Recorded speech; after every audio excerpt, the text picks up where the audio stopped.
Hallo! Ich freue mich riesig, euch auf meinem Kanal begrüßen zu dürfen. Hier zeige ich euch, wie ihr aus ganz gewöhnlichen Zeitungen die coolsten und kreativsten Dinge machen könnt. In diesem Video demonstriere ich euch, wie ich diese ungewöhnliche Pestdoktormaske gemacht habe. Wie immer beginnt alles mit der Vorbereitung des Hauptmaterials, der Herstellung von Zeitungsröhrchen.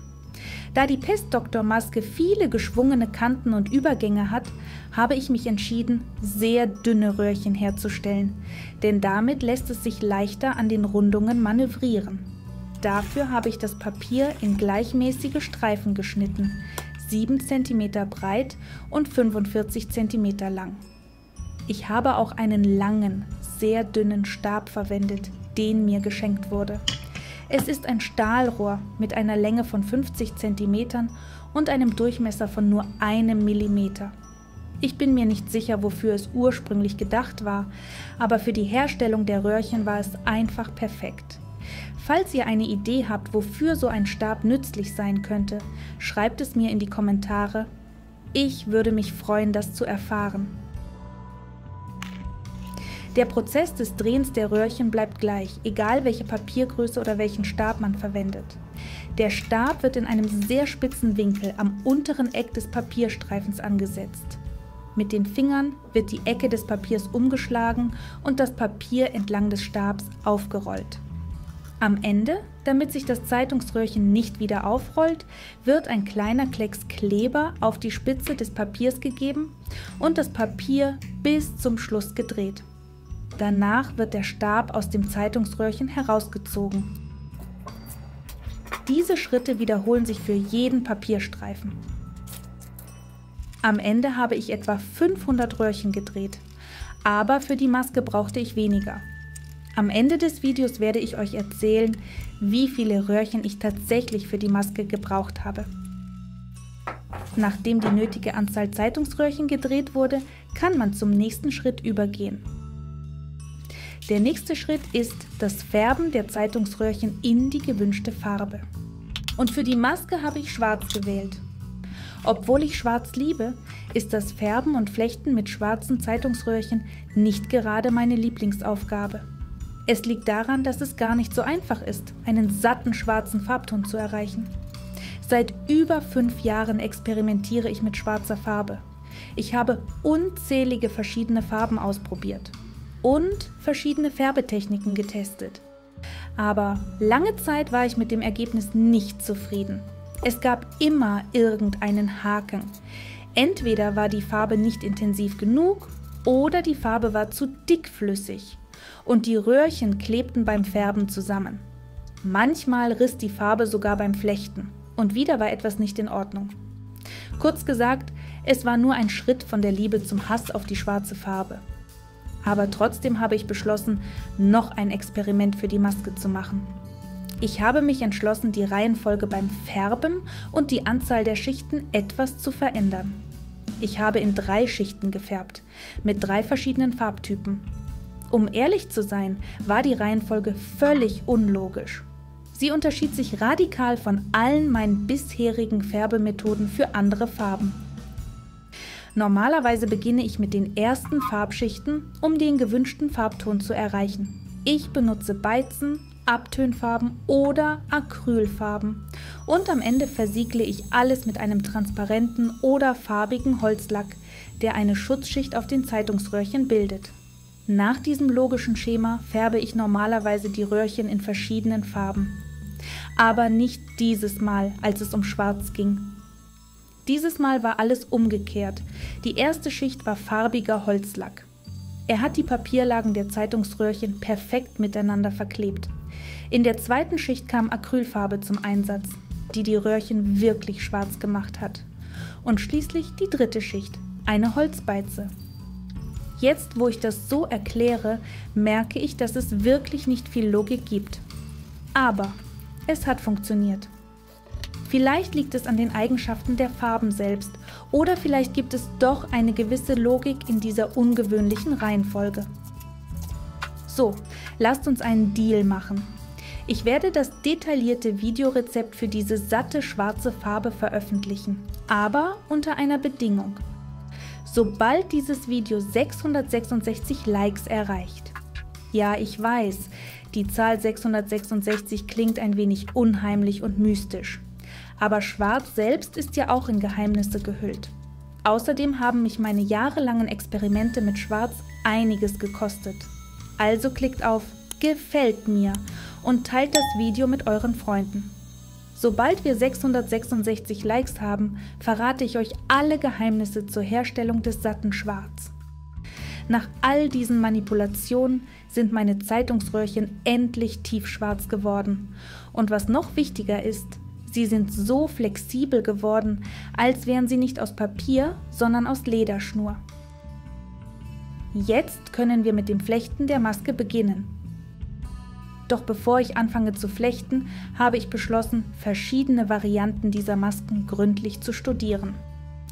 Und als erstes habe ich eine Probe in Originalgröße aus einfachem Papier erstellt.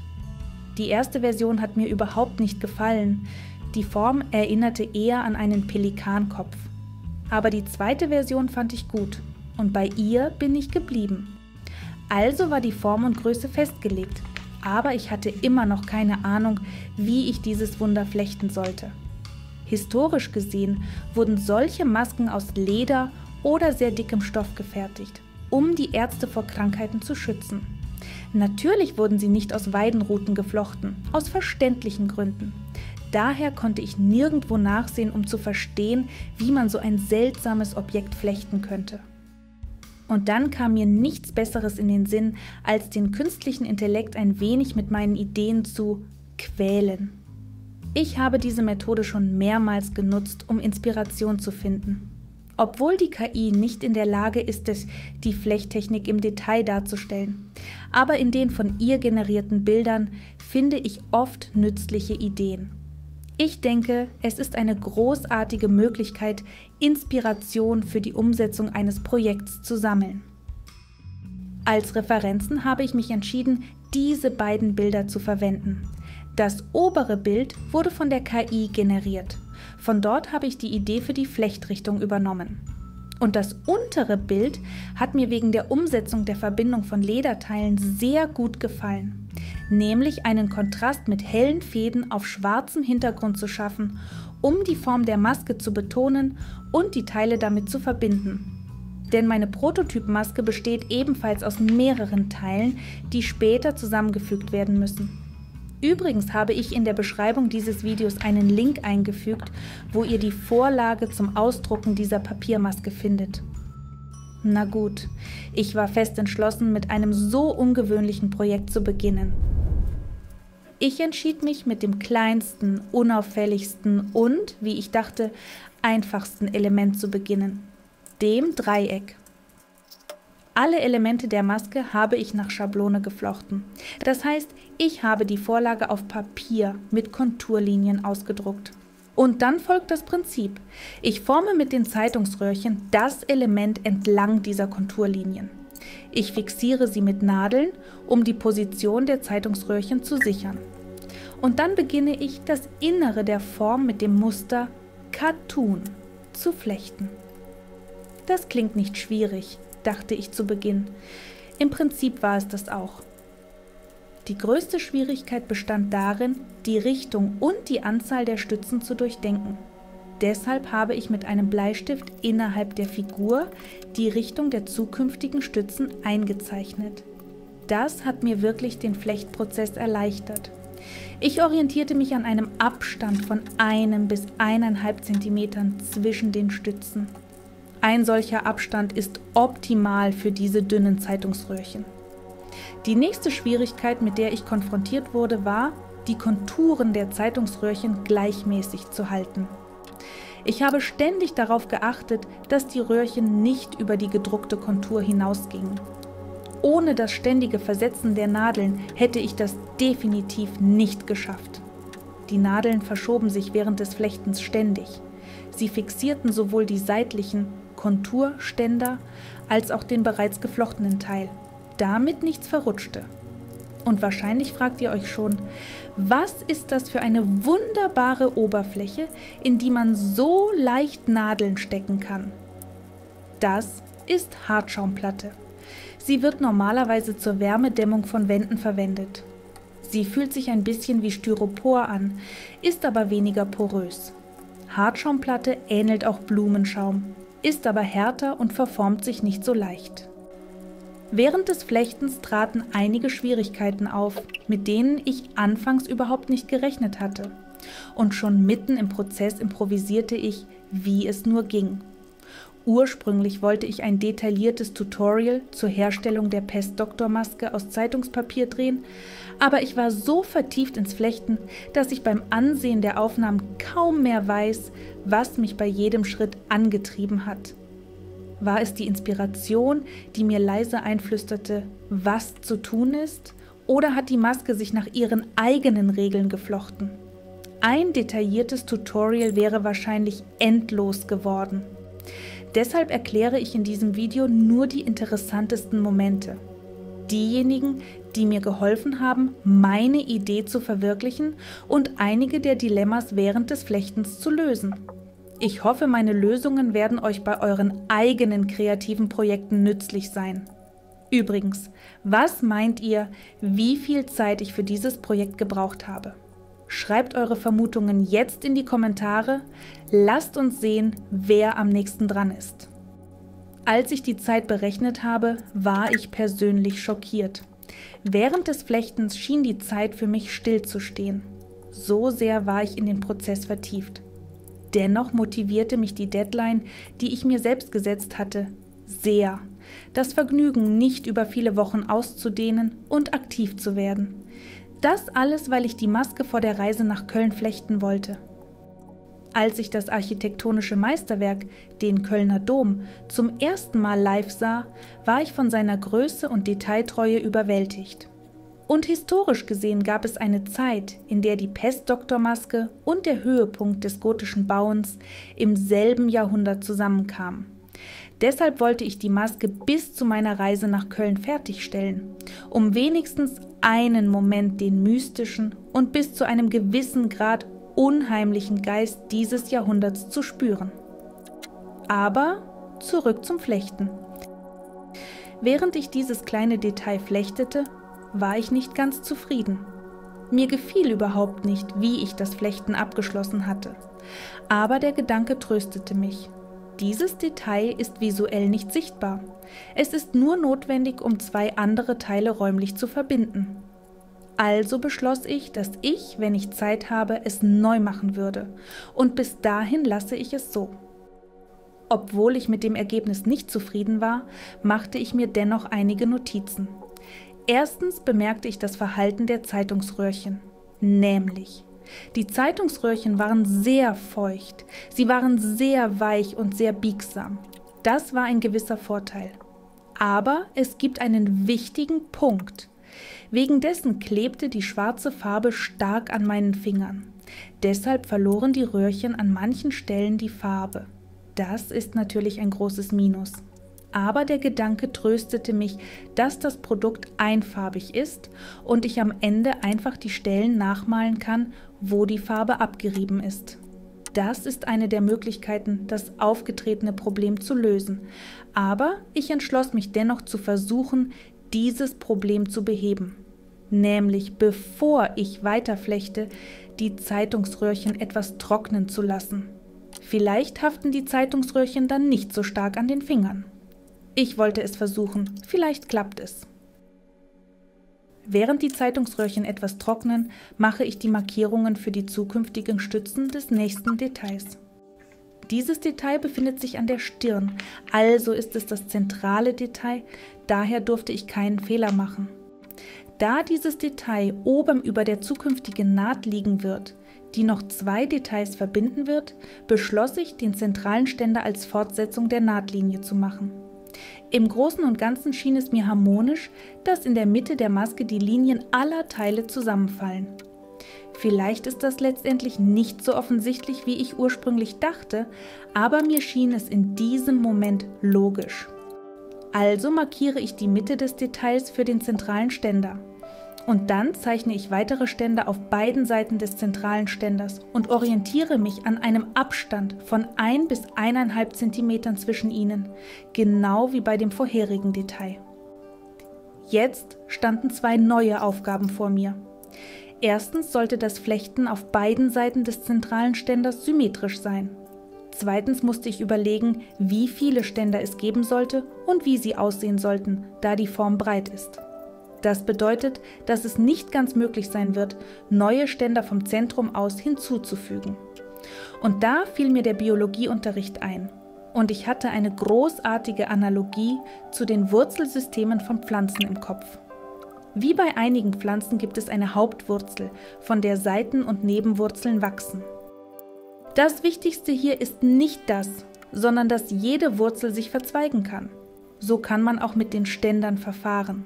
Ein Stand kann Wurzeln schlagen und damit einen weiteren Stand hinzufügen. Aber es ist auch wichtig, die Anzahl solcher Verzweigungen nicht zu übertreiben. Und es ist notwendig, das Verzweigen der Ständer nicht nur technisch, sondern auch visuell harmonisch zu gestalten.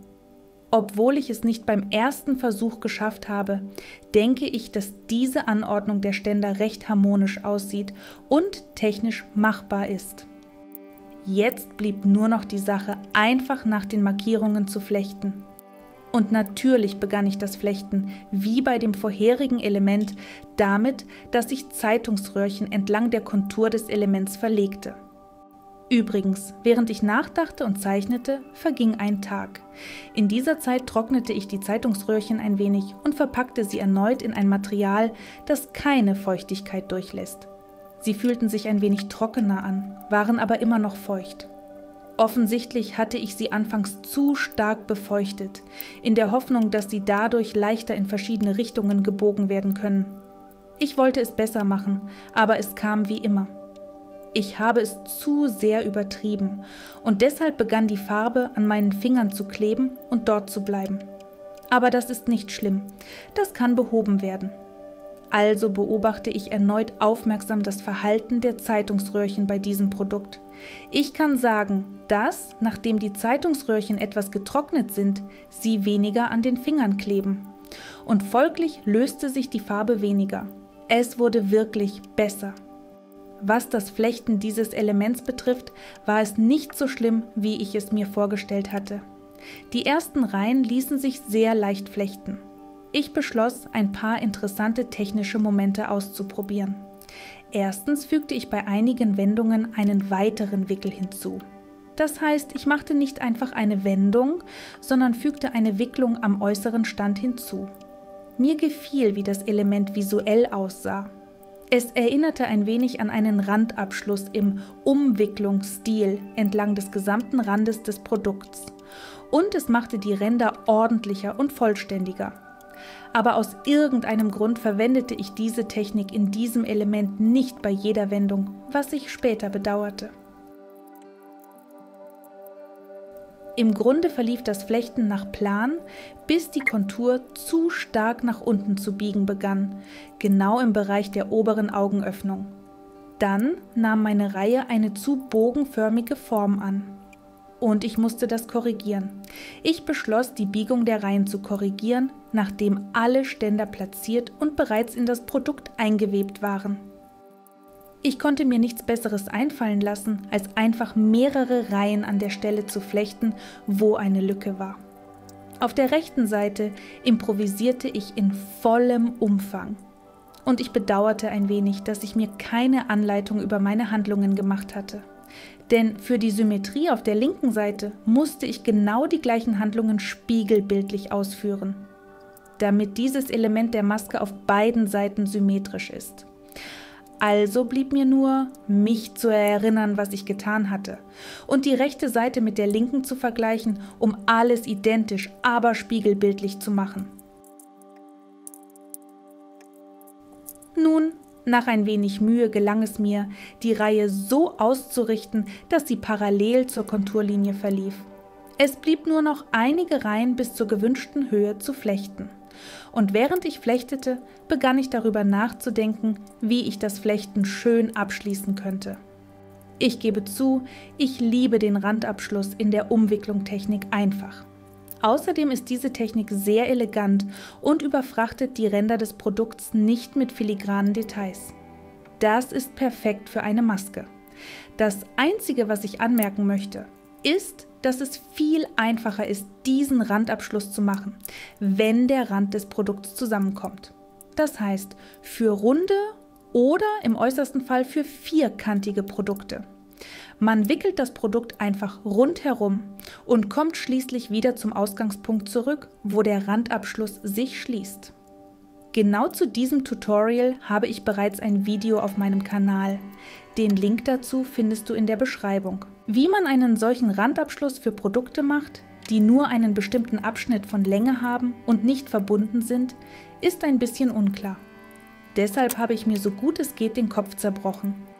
Ich habe den Text 5-mal umgeschrieben, um zu erklären, was ich gemacht habe, aber die Worte haben es noch komplizierter gemacht. Jetzt werde ich versuchen zu erklären, worauf ich in diesem Moment geachtet habe. Damit die Umrandung auf beiden Seiten die gleiche Dicke hat, habe ich beschlossen, die Ständer horizontal zueinander zu biegen. Aber da ich eine ungerade Anzahl von Ständern habe, kann ich die Ständer nicht gleichmäßig verteilen. Diese zentrale Ständer war sozusagen überflüssig, bis ich beschlossen habe, dass sie meine Arbeitsröhre wird, die die Hälfte des Randabschlusses macht. Und die Arbeitsröhre, mit der die Reihen geflochten wurden, wird die zweite Hälfte des Randabschlusses machen. Früher hatte ich mit dem gleichen Problem zu kämpfen und ich konnte es nicht lösen. Aber dieses Mal hat es mich wirklich erleuchtet. Und das war die beste Lösung, die ich je versucht habe. Und wisst ihr, als ich dieses Element fertig geflochten habe, habe ich erleichtert ausgeatmet, weil ich mit dem Ergebnis zufrieden war. Das bedeutete, dass ich nichts umarbeiten musste und weitermachen konnte. Kaum hatte ich mich über das wunderbare Gelingen gefreut, da begann der schwierigste Teil und der interessanteste. Ich konnte wirklich lange nicht verstehen, wie ich die Ständer formen sollte. Zunächst dachte ich, dass ich die Richtung ändern müsste. Und ich hatte keinen blassen Schimmer, wie ich das machen sollte. Nach dem Überdenken dieser Idee und dem erneuten Anschauen meiner Hilfsbilder wurde mir klar, dass ich das nicht tun sollte. Eine radikale Richtungsänderung war nicht nötig. Ich musste nur kleine Teile separat flechten. Ohne genau zu wissen, was als nächstes kommt, entschloss ich mich zu handeln. Diesmal war die Konturlinie sehr gewunden. Deshalb beschloss ich, Draht in die konturierten Zeitungsröhren zu legen. Warum habe ich das nicht früher gemacht? Ich kann diese Frage nicht beantworten. Ich frage mich immer noch selbst, warum? Mit Draht drinnen ist es viel einfacher, gewundene Konturen zu formen. Und es war auch einfacher, auf die Gleichmäßigkeit der konturierten Ständer zu achten.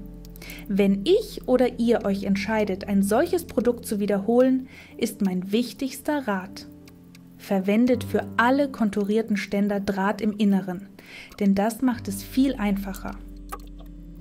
Ein weiteres Merkmal dieses Elements im Vergleich zu anderen ist, dass ich bei jedem Drehpunkt an den konturierten Ständern dennoch beschlossen habe, jedes Mal eine zusätzliche Wicklung zu machen. Anfangs mag das nicht so auffällig sein, aber wenn man mehrere Reihen geflochten hat, wird deutlich sichtbar, wie die Arbeitsröhre bei jeder Wendung wirbelt. Ehrlich gesagt, es war nervig, diese Handlungen bei jeder Wendung an den konturierten Ständern regelmäßig zu machen. Aber als ich sah, wie es aussieht, wurde mir klar, dass es sich gelohnt hat. Ich war persönlich begeistert, wie viel ordentlicher die Grenzen dieses Elements im Vergleich zu früheren waren. Also, mein zweiter Rat ist also, bei allen Teilen der Maske zusätzliche Wicklungen an den konturierten Ständern bei jedem Wendepunkt zu machen. Im Grunde war das Flechten dieses Schnabels, mindestens 2/3 dieses Schnabels, in keiner Weise anders als das, was ich zuvor gemacht habe. Ich denke, meine Kommentare dazu sind überflüssig. Ich werde meine Handlungen etwas später kommentieren. Und ich denke, dass diejenigen, die mir schon lange folgen und meine früheren geflochtenen Produkte gesehen haben, sich fragen: Katharina, was hat dich dazu gebracht, so ein seltsames Produkt zu flechten? Tatsächlich, zuvor habe ich süße und zarte Dinge geflochten, die nicht nur schön, sondern auch praktisch waren. Und plötzlich eine düstere und unheimliche Maske, die im Grunde völlig nutzlos ist. Sogar meine nahestehenden Menschen waren verwirrt. Warum? Wie bist du darauf gekommen? Tatsächlich wurde diese Wahl von mehreren Faktoren beeinflusst. Normalerweise, wenn ich flechte, schaue ich Filme, Serien oder YouTube-Videos im Hintergrund. Aber irgendwann war alles, was mich interessierte, vorbei und die Neuheiten inspirierten nicht. Da beschloss ich, etwas Altes, das ich scheinbar schon gesehen hatte, aber mich nicht mehr daran erinnerte, erneut zu schauen. Und meine Wahl fiel auf eine Horrorserie. Ja, manchmal schaue ich gerne Horror. Diese Serie war unglaublich gruselig und hinterließ viele nicht so angenehme Eindrücke.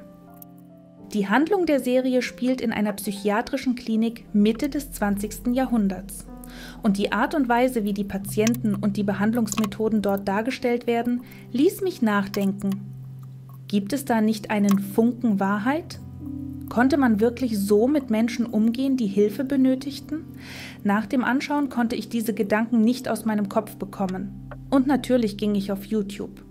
Ich stieß auf eine ganze Menge Videos und Podcasts, in denen sowohl die Behandlungsmethoden als auch tiefere historische Aspekte diskutiert wurden. Und da fand ich ein Video über eine der gruseligsten Perioden in der Geschichte: den Schwarzen Tod. Ja, ich war mit diesem Thema schon vorher vertraut, aber die Details, die ich erfuhr, haben einen großen Eindruck auf mich gemacht. Am meisten beeindruckte mich das Bild der Pestdoktoren mit ihren langen Schnäbeln. Ich sah, wie diese reale Maske aus der Geschichte zu einem ikonischen Filmsymbol wurde, und es sah so episch und gruselig aus, dass ich sofort die Idee hatte, warum nicht versuchen, sie zu flechten? Und ich war von der Idee begeistert, etwas völlig Neues für mich zu schaffen. Etwas, das über das hinausgeht, was ich normalerweise mache. Außerdem spielte auch ein dritter Faktor eine Rolle. Ich wollte schon lange etwas für Halloween machen. Ich habe ein paar dekorative Stücke, die mit saisonalen Feiertagen zu tun haben. Aber ich hatte noch nichts für den Herbst, insbesondere nichts für Halloween. Ein Spinnennetz flechten? Ich habe Angst vor Spinnen, also kam das gar nicht in Frage. Ein Kürbis? Das erschien mir zu einfach, fast wie das Flechten eines Korbes. Aber eine Pestdoktormaske. Das ist schon etwas ganz Neues und Überraschendes. Und dazu passt es perfekt zu Halloween. So entstand dieses Projekt. Eine unerwartete, gruselige und aufregende Kreation, die für mich eine echte Herausforderung darstellt. Nun, kommen wir zurück zum Flechten der Maske. Im Großen und Ganzen war das meiste Flechten dieses Elements tatsächlich nicht kompliziert. Die Schwierigkeit begann, als ich mich dem Bereich näherte, wo die Augenlöcher vorgesehen waren. Und hier links konnte ich mir lange nicht einfallen lassen, wie ich dieses kleine Stück flechten sollte. Außerdem musste ich so flechten, dass ich dieses Fragment später leicht biegen konnte.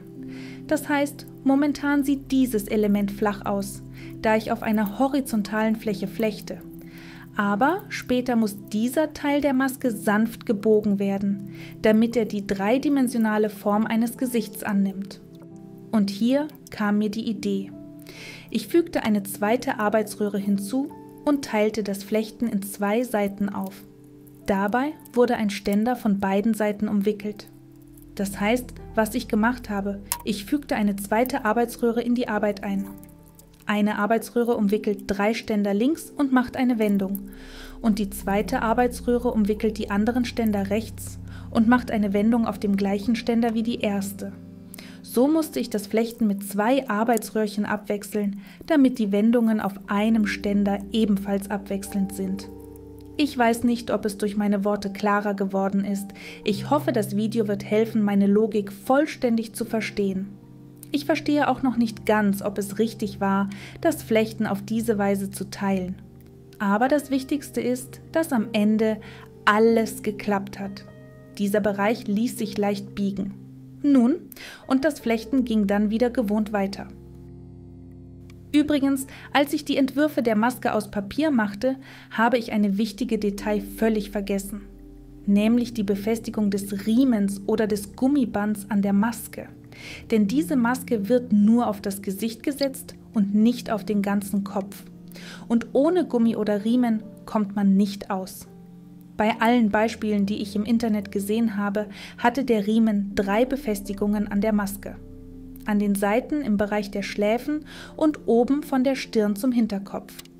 An der Hinterseite verbanden sich diese 3 Riemen. Und diesen Moment hatte ich völlig nicht durchdacht. Ich erinnerte mich daran erst, als ich diesen Schnabel geflochten habe. Deshalb entschloss ich mich, das Flechten etwas zu ändern, als ich ursprünglich geplant hatte. Ich beschloss, ein Loch hinzuzufügen, an dem ich den Riemen oder das Gummiband leicht im Schläfenbereich annähen kann. Das Band, das auf der Stirn befestigt wird, wollte ich mit Nieten anbringen. Aber letztendlich benötigte ich das nicht. Ich möchte vorwegnehmen, dass ich auch einen Hut geflochten habe. Bei dem Hut habe ich ein bisschen mit den Maßen geschlampt und er war mir etwas zu groß. Natürlich war ich zuerst enttäuscht, aber dank dieses Missgeschicks hält mein Hut die Maske an der Stirn. Und da begann ich mich darüber zu freuen, dass ich die Maße des Huts nicht perfekt berechnet hatte. So stellen sich Selbstfehler manchmal als gar nicht so schlimm heraus. Nun, als ich dem Ende des Flechtens dieses Teils näher kam, musste ich erneut entscheiden, das Flechten in 2 Teile zu teilen, nach dem gleichen Prinzip wie beim ersten Mal. Aber später habe ich das Flechten dann vollständig getrennt, um Platz für das Gummiband zu lassen. Ein kleines Loch. Und natürlich wollte ich das Flechten mit der Umwicklung beenden. Am Ende hatte ich eine gerade Anzahl von Ständern, daher war es nicht schwer, sie gleichmäßig zu legen. Und die Umwicklung mit einem Arbeitsröhrchen über den gesamten Abschnitt zu machen. Und ich möchte erneut auf das Verhalten der Zeitungsröhrchen zurückkommen. Ich denke, ihr habt auch bemerkt, dass das Verhalten der Zeitungsröhrchen bei diesem Produkt perfekt war. Die Farbe haftete kaum an den Händen und das hat mich sehr gefreut. Und erst bei diesem Produkt habe ich verstanden, in welchem Zustand die Zeitungsröhrchen sein sollten, damit das Flechten maximal komfortabel ist. Die Zeitungsröhrchen waren fast trocken, kaum feucht. Und damit sie sich leichter biegen ließen, haben Aufmerksame unter euch bemerkt, dass ich nach dem Verlängern der Länge die Zeitungsröhrchen über die gesamte Länge platt gedrückt habe. Genau diese Aktion machte die fast völlig trockenen Zeitungsröhrchen biegsamer. Ja, schwarz zu färben ist nicht nur schwierig, sondern es ist auch herausfordernd, das richtige Gleichgewicht beim Befeuchten der Zeitungsröhrchen zu finden. Aber ohne Versuche und Fehler findet man nicht die optimale Variante, mit der es angenehm zu arbeiten wäre. Nachdem dieser Teil vollständig geflochten war, schneide ich die herausstehenden Enden der Arbeitsröhrchen ab, die ich in das Flechten eingefügt habe. Insgesamt war ich mit dem Ergebnis mehr als zufrieden. 3 von 4 Teilen waren bereits geflochten. Es blieb nur noch den letzten Teil, die zweite Hälfte des Schnabels, zu flechten. Man könnte sie spiegelverkehrt flechten, aber ich beschloss, eine identische zu flechten und sie am Ende einfach umzudrehen. So war es jetzt das Wichtigste, den zweiten Teil des Schnabels absolut identisch zum ersten zu flechten. Während ich die zweite Hälfte des Schnabels flechtete, war die erste die ganze Zeit bei mir. Ich habe sie ständig angelegt, um sicherzustellen, dass die Reihen und Ständer genau die gleiche Anordnung wie bei der ersten Schnabelhälfte hatten. Ich schäme mich zuzugeben, dass ich es schrecklich finde, meine eigenen Werke zu wiederholen. Egal wie sehr ich es versuche, sie unterscheiden sich immer. Noch nie ist es mir gelungen, 2 exakt identische Kopien eines und desselben Werkes zu machen. So geschah es auch mit diesem zweiten Teil des Schnabels. Sie unterschieden sich nur geringfügig. Bevor ich also alle Teile fest miteinander nähte, beschloss ich, alle Teile vorübergehend mit Draht zu verbinden und zu schauen, wie kritisch meine Abweichungen waren. Nun, als ich alles mit Draht verbunden hatte, stellte sich heraus, dass es viel besser war, als ich gedacht hatte. Es war also an der Zeit, alle Teile gründlich miteinander zu nähen. Aber wie ihr euch erinnert, benötigten die ersten beiden Teile, die ich mit zu feuchten Zeitungstuben geflochten hatte, eine Färbung. Deshalb färbe ich sie mit den Resten der Farbe, mit der ich die Zeitungstuben ursprünglich gefärbt habe. Und da ich dabei bin, entschloss ich mich, alle Teile nachzufärben, um auf Nummer sicher zu gehen. Neben der Färbung ist es auch Zeit, das Produkt zu lackieren, bevor ich es dekoriere.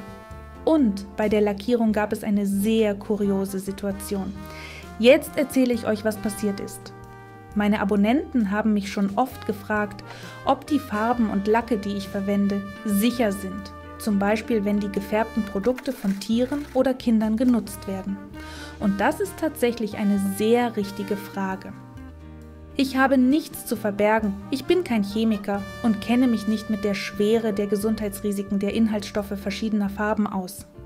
Deshalb bleibt mir nichts anderes übrig, als den Herstellern von Farben zu vertrauen und sehr zu hoffen, dass sie verantwortungsbewusst mit den Informationen umgehen, die sie auf den Etiketten angeben. Denn bevor solche Produkte in die Verkaufsregale kommen, durchlaufen sie Zertifizierungen, Prüfungen und so weiter.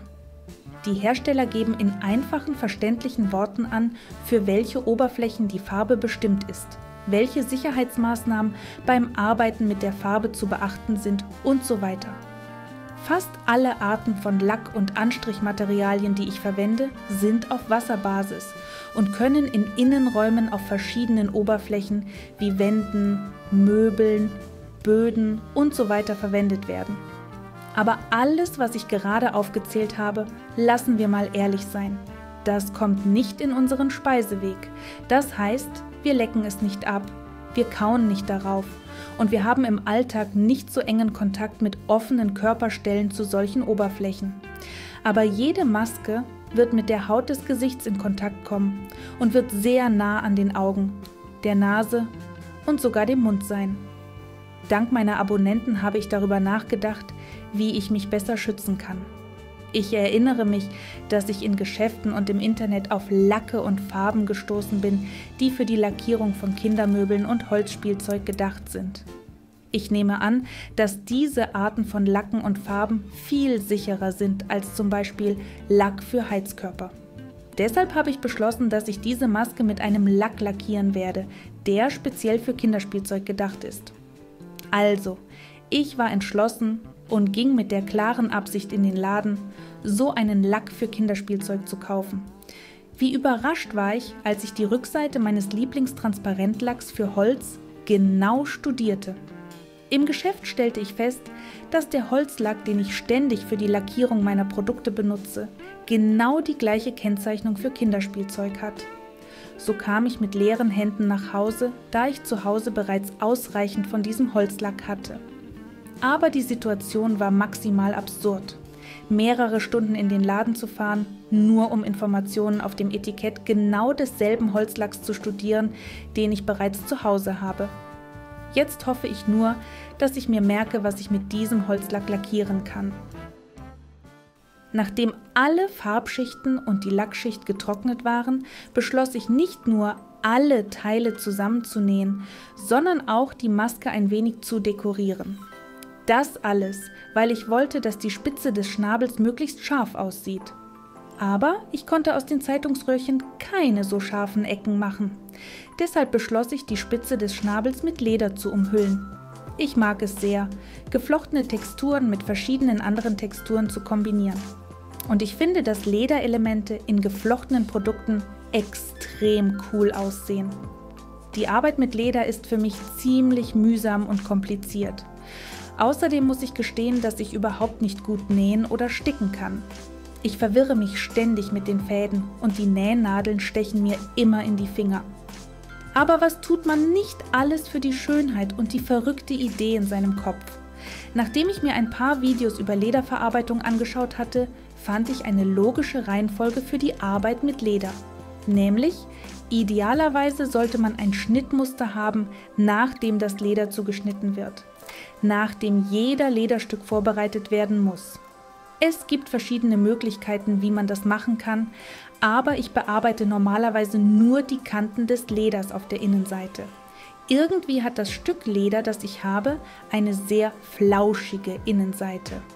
Also schneide ich nur den flauschigen Teil am Rand ab, damit beim Nähen die Fasern nicht aus der Naht herauskommen und das Aussehen nicht verderben. Dort, wo ich nicht schneiden kann, verbrenne ich einfach die Fasern und sie kommen dann nicht mehr heraus. Nachdem die Innenseiten der Kanten bearbeitet sind, gehe ich dazu über, die Kanten von der Vorderseite zu bearbeiten. Ich weiß nicht, wie man diese Aktion in der Lederverarbeitung richtig nennt, aber ich habe assoziiert, dass ich eine Prägung an der Kante des Leders mache. Mit einem speziellen Werkzeug wird eine Delle in das Leder gemacht, in Form einer dünnen Linie in ein paar Millimetern vom Rand des Leders. Diese Linien können sowohl eine dekorative Lösung sein, als auch als Orientierungshilfe für eine gerade Naht dienen. Ich mache diese Linien, damit ich anschließend Löcher für eine gleichmäßige Naht stechen kann. Für mich ist es so einfacher, mit einem Locher gleichmäßige Abstände vom Rand des Leders zu machen. Die Löcher steche ich mit einem Locher. Das ist ein Werkzeug, das wie eine Gabel aussieht und mehrere Löcher horizontal auf einmal machen kann. Nun bleibt mir nur noch, die Lederstücke zusammenzunähen. Ich weiß nicht, wie richtig ich mit dem Leder umgehe. Natürlich sind mein Wissen und mein Werkzeug nicht genug, um qualitativ hochwertige Lederwaren wie Taschen, Geldbörsen, Riemen und so weiter zu machen.